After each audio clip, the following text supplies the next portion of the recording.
रूस की बेहद शक्तिशाली मिसाइल के बारे में। ये 14,000 किलोमीटर तक अपने लक्ष्य को भेद सकती है।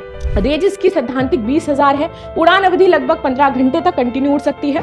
कम ऊंचाई पर उड़ सकती है, जिससे रडार से बच जाती है और किसी भी मौजूदा मिसाइल डिफेंस सिस्टम को चुनौती देने में पूरी तरीके से सक्षम है।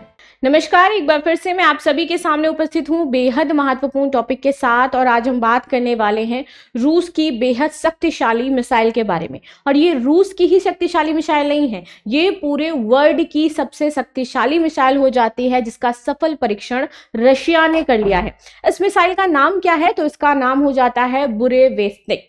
बुरेवेस्निक इसे कहा जाता है। इस मिसाइल के लिए रशिया ने अमेरिका के साथ की हुई परमाणु संधि तक को रद्द कर दिया है। तो चलिए इसी के बारे में बातचीत कर लेते हैं, स्पेसिफिकेशन समझेंगे। यहां पर आपको इसके पावर का अंदाजा इसी बात से लग जाएगा कि भैया ये 14,000 किलोमीटर तक अपने लक्ष्य को भेद सकती है। 14,000 से अब इसकी रेंज बढ़ा करके 20,000 करने की बात कही जा रही है।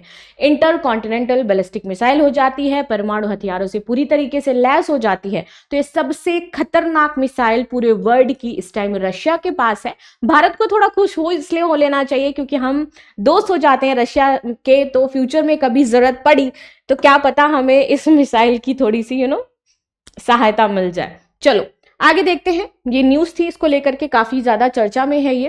रूस ने हाल ही में परमाणु ऊर्जा से संचालित और परमाणु क्षमता से लैस क्रूज मिसाइल बुरेवेस्निक, जैसे मैंने बताया कि इसका नाम हो जाता है, का सफल परीक्षण की घोषणा कर दी है कि भैया हमने सफलतापूर्वक इसका परीक्षण कर लिया है। नाउ राष्ट्रपति व्लादिमीर पुतिन ने इसे रूस की रणनीतिक शक्ति में एक ऐतिहासिक सफलता बताई है और बोला है कि दुनिया में किसी और के पास ये मिसाइल नहीं है। ये मिसाइल सिर्फ और सिर्फ किसके पास है?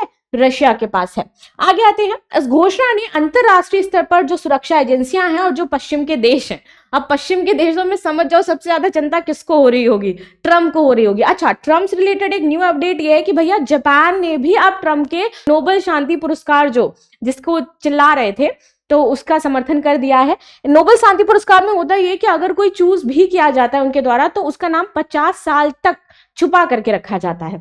तो मान लो कि अभी उसको चूज भी कर लेते हैं ट्रम्प को, क्या पता चले वो 50 साल तक ना जिए भाई साहब, है नहीं? तो फिर वो मरणोपरांत शायद उन्हें प्रदान किया जाए, लेकिन 50 साल तक नाम दबा के रखा जाता है, देन उसके बाद उनको ये प्रोवाइड कराया जाता है। चलो हालिया परीक्षण 2025 की बात करते हैं। तो अक्टूबर 2025 में रूस ने घोषणा की कि बुरेवेस्निक मिसाइल ने सफलतापूर्वक 15 घंटे की उड़ान में 14,000 किलोमीटर की दूरी तय करी थी। यहां पर ये पूरी उड़ान जो थी वो परमाणु प्रयोजन से हुई थी। इस दौरान जब ये परीक्षण हुआ तो रूस ने एक वृहद परमाणु अभ्यास भी आयोजित किया था। पुतिन ने इसे दुनिया की सबसे उन्नत प्रणाली की मिसाइल बताया है। ऑफ कोर्स ये सच में है भी ना, जिसका अर्थ है तूफानी पेट्रोल एक परमाणु ऊर्जा संचालित क्रूज मिसाइल है। नाटो इसे एसएससी, वो आपका वाला एसएससी नहीं, ये SSC X9 स्काईफॉल के नाम से जानता है, इसके नाम से इसको पहचाना जाता है। तो नाम क्या है इसका? SSC X9 Skyfall. ना ये मिसाइल दोहरी क्षमता रखती है। एक तो ये आपकी न्यूक्लियर प्रोपल्शन पे चलेगी, परमाणु ऊर्जा से संचालित इंजन है इसमें, और दूसरा इसमें परमाणु वॉरहेड जो है वो भी लैस हो सकते हैं, तो इसलिए और भी ज्यादा इंपॉर्टेंट है। आगे आते हैं। इसकी सबसे बड़ी जो विशेषता है कि ये असीमित दूरी अप्रत्याशित मार्ग में लक्ष्य भेदने में सक्षम है।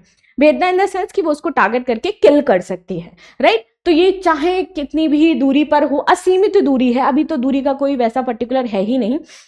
रेंज वैसे बताया जा रहा है 20,000 किलोमीटर इसकी सैद्धांतिक रेंज है, यानी कि 14,000 नहीं 20,000 किलोमीटर। अब इन्होंने अपडेट कर लिया है, 14 से 20,000 किलोमीटर सैद्धांतिक रेंज है, और 20,000 किलोमीटर तक ये अपने लक्ष्य को किसी भी स्थिति में, पहाड़ पे हो, जल में हो, कहीं पर भी हो, उसको भेज सकती है। नाउ आगे आते हैं। परमाणु ऊर्जा चलित ये क्रूज मिसाइल हो जाती है। नाम इसका है 9B73 बुरेवेस्निक। नाटो नाम इसे देता है SSC X9 स्काईफॉल। रेंज इसकी सैद्धांतिक 20,000 है। उड़ान अवधि लगभग 15 घंटे तक कंटिन्यू उड़ सकती है। आगे आते हैं। प्रचोदन प्रणाली तो लघु परमाणु रिएक्टर द्वारा उन्नत इसमें थ्रस्ट है। ऊंचाई 5 से 100 मीटर, बहुत नीचे उड़ सकती है, इसीलिए रडार इसे ट्रैक नहीं कर पाता, रडार से आसानी से बच सकती है। वॉरहेड परमाणु हथियार से लैस है। गति सबसोनिक से लेकर के सुपरसोनिक तक अनुमानित है और लक्ष्य इसका दुश्मन के कमांड सेंटर, ऊर्जा और प्रौद्योगिकी प्रतिष्ठान है। ये मिसाइल अद्वितीय क्यों मानी जा रही है? रीजन समझो, पारंपरिक मिसाइलें तरल और ठोस ईंधन से चलती है, जबकि उनकी रेंज क्या है, सीमित होती है। अब देखो, बुरे वैश्विक में एक मिनी परमाणु रिएक्टर है जो हवा में खींचकर गर्म होता है और उसे बाहर निकालकर लगातार प्रणोदल उत्पन्न करता रहता है। तो इसलिए बार बार फ्यूल भर करके चलाने की समस्या ही नहीं, इसीलिए कंटिन्यू ये चलती रहती है। आगे आते हैं, इसी मिसाइल सैद्धांतिक रूप से दिनों तक उड़ सकती है, क्योंकि इसमें फ्यूल भरना ही नहीं ना, फ्यूल इसका हवा में ही कंटिन्यू बनता जा रहा है, ये उड़ती जा रही है, इसको पावर जनरेट हो रहा है हवा में ही और पावर जनरेट करके ये उड़ रही है यहां पर, इसीलिए दिनों तक उड़ पाती है। बिना ईंधन भरे ही दुनिया का चक्कर ही लगा सकती है, कम ऊंचाई पर उड़ सकती है जिससे रडार से बच जाती है और किसी भी मौजूदा मिसाइल डिफेंस सिस्टम को चुनौती देने में पूरी तरीके से सक्षम है। आगे आते हैं, अमेरिका ने जब एंटी बैलिस्टिक मिसाइल ट्रीटी 1972 की अगर हम बात करें से 2001 में हाथ खींच लिया, तो रूस ने इसे अपने परमाणु निवारण संतुलन के लिए खतरा माना। रूस ने तब से बुरेवेस्निक, अवागार्ड और पोसोनाइट जैसी नई पीढ़ी की सामरिक प्रणालियां विकसित करी। पुतिन ने कहा कि ये मिसाइल अमेरिका की मिसाइल डिफेंस कार्यक्रम का प्रतिकार है। यह मिसाइल सेकेंड स्ट्राइक कैपेबिलिटी को और मजबूत करती है, यानी यदि रूस पर पहले भी हमला हो तो बदले में रूस विनाश ही देगा, तो इसीलिए इसको क्या बोला जा रहा है, सेकेंड स्ट्राइक हमला। ना पश्चिमी देशों की चिंता क्या है? अब जैसे कि अमेरिका और ये जो नाटो है, इनका मानना है कि जो बुरे वैश्विक है वो अनिश्चित और खतरनाक तकनीकी है, क्योंकि ये परमाणु रिएक्टर से पहली बात तो संचालित है, ठीक है। दुर्घटना की स्थिति से विकिरण उत्पन्न होगा और विकिरण से बहुत ज्यादा समस्या हो सकती है। 2019 में व्हाइट सी क्षेत्र में एक परीक्षण के दौरान 5 परमाणु वैज्ञानिकों की मृत्यु क्यों हुई थी? क्योंकि रेडिएशन स्तर बहुत ज्यादा बढ़ गया था, इसलिए इसको खतरनाक माना जा रहा है। पश्चिमी विश्लेषकों का कहना है कि ऐसे हथियार स्थायी वैश्विक अस्थिरता को जन्म दे देते हैं। चलिए अब बात कर लेते हैं इसके संभावित तैनाती स्थल के बारे में। अमेरिकी अनुसंधान संस्थानों ने मिसाइल के लिए संभावित बेस की पहचान की है।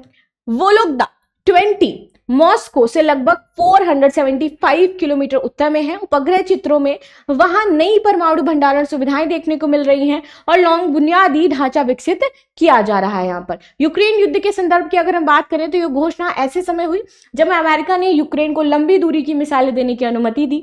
ये रूस का संकेत है कि वह पश्चिमी दबाव से विचलित नहीं होगा। मिसाइल परीक्षण और पुतिन का सैन्य परिधान में आना रूस की दृढ़ता को दिखाता है और उसका शक्ति प्रदर्शन है। परमाणु हथियार की नई दौड़ में अमेरिका, रूस सहित अन्य शक्तियों के बीच हथियारों की होड़ अब बढ़ गई है। परमाणु सुरक्षा जोखिम बढ़ते नजर आ रहे हैं क्योंकि इससे दुर्घटनाएं भी हो सकती हैं। भू रणनीतिक स्थिरता बढ़ गई है, जैसे कि यूक्रेन युद्ध और नाटो के साथ तनाव।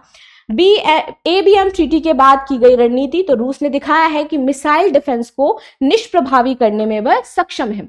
लास्ट में क्वेश्चन है, बुरेवेस्निक किस देश द्वारा विकसित एक परमाणु संचालित क्रूज मिसाइल है?